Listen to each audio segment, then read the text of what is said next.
Baiklah, kita bertemu lagi hari ini pada bagian berikutnya, yaitu rangkaian listrik bagian 2. Sambungan yang kemarin kita sudah pelajari rangkaian listrik bagian 1. Sekarang bagian 2. Bagian 2 ini terdiri 3 bagian, yaitu rangkaian hambatan seri, rangkaian hambatan paralel, dan rangkaian hambatan gabungan.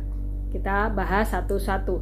Rangkaian hambatan seri. Rangkaian hambatan seri adalah rangkaian listrik yang komponen penyusunnya disusun secara berderet, hanya melalui satu jalur aliran listrik. Ini perhatikan ya. Ini jika resistor, ini lampu, dan ini jika baterai. Jadi disusun secara berderet. Oke, pada rangkaian arus seri, arus listrik mengalir sama besarnya pada setiap resistor. Yang harus diingat itu arusnya dimanapun akan sama. Setiap arus listrik dalam rangkaian seri bernilai sama, maka berlaku R seri, R total, R1 ditambah R2 ditambah R3 dan seterusnya. Oke. Untuk lebih jelasnya kita lihat konsep rangkaian seri. Perhatikan gambar berikut. Ya, ini ada gambar rangkaian. Nah, sekarang sesuai dengan contoh gambar di atas, maka bisa dituliskan R totalnya dijumlah R1, R2, R3. V totalnya dijumlah juga V1, V2, V3. I total tidak ada karena semua di titik pada hambatan untuk rangkaian seri nilai kuat arusnya itu adalah sama.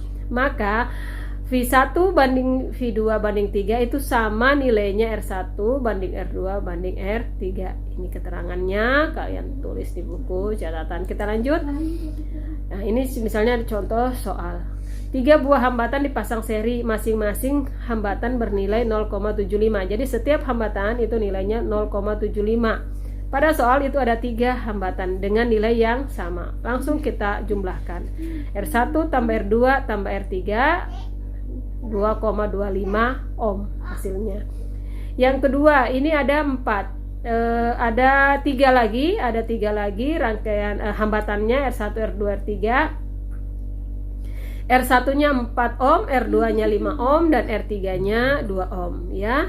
Maka berapa nilai V? Yang ditanya V-nya. Nah, bagaimana cara menyelesaikannya? R1-nya 4 ohm, R2-nya 5 ohm, dan R3-nya 2 ohm ya. Nah, ini rumusnya V sama dengan I kali R. Rumus arus listrik di atas merupakan nilai total dari keseluruhan rangkaian. Ingat, pada rangkaian seri nilai arus listrik total sama dengan arus listrik pada setiap hambatan. Berarti kita bisa menggunakan I-nya sama semua. Maka langkah yang pertama tentukan R totalnya dulu, dijumlah ya, R1, R2, R3. Selanjutnya mencari hasil akhir dari V-nya. Yang ditanya adalah nilai voltase rangkaian tersebut. I-nya 2, karena sama semua maka I-nya tidak perlu dicari lagi, sudah ada pada soal. Langsung kita tulis 2, R-nya 11, maka nilai voltasenya atau tegangannya itu adalah 22 volt. Oke. Selanjutnya rangkaian hambatan paralel. Rangkaian hambatan paralel merupakan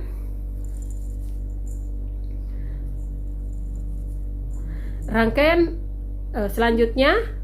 hambatan paralel. Rangkaian hambatan paralel merupakan sebuah rangkaian listrik yang komponennya disusun sejajar, di mana terdapat lebih dari satu jalur listrik bercabang ya. Jadi kalau yang seri tadi berderet, kalau paralel itu bercabang. Ini perhatikan.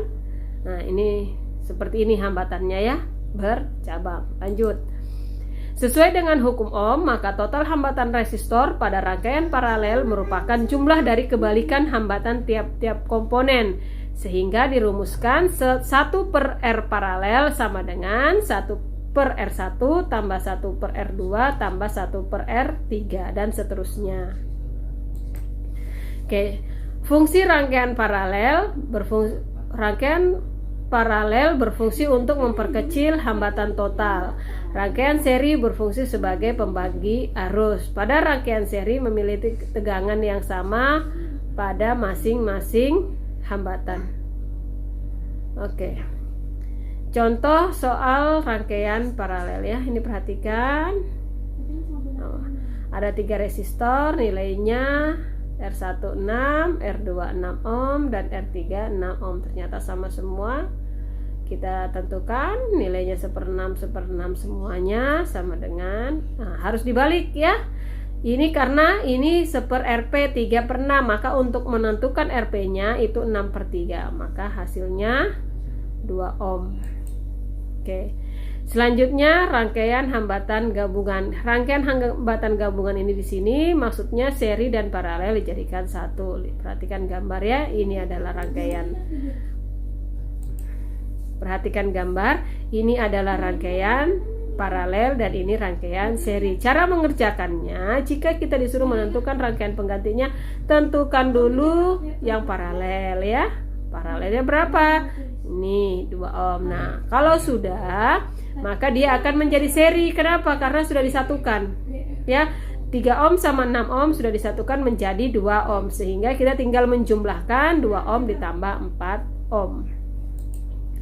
Oke, itulah materi pembelajaran yang Ibu sampaikan hari ini. Lebih kurangnya mohon maaf. Kita akan bertemu lagi minggu depan. Terima kasih. Assalamualaikum warahmatullahi wabarakatuh.